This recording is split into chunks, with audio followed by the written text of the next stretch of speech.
ইসলাম ধর্মমতে সবচেয়ে পবিত্র মাস রমজান।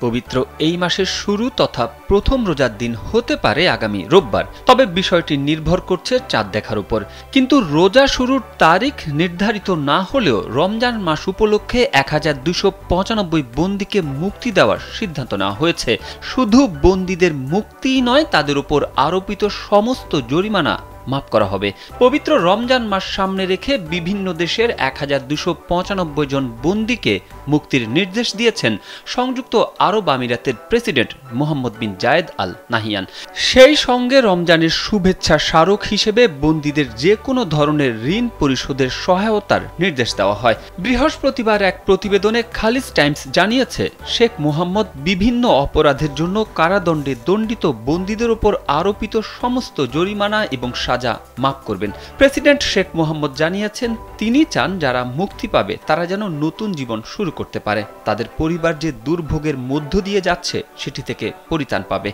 আরব আমিরাতের নেতা প্রায়শই বিভিন্ন উপলক্ষ এবং ধর্মীয় ছুটির দিনে বন্দীদের মুক্তির নির্দেশ দেন। গেল বছর রমজান মাসকে সামনে রেখে 735 জন বন্দীকে মুক্তির নির্দেশ দিয়েছিলেন তিনি।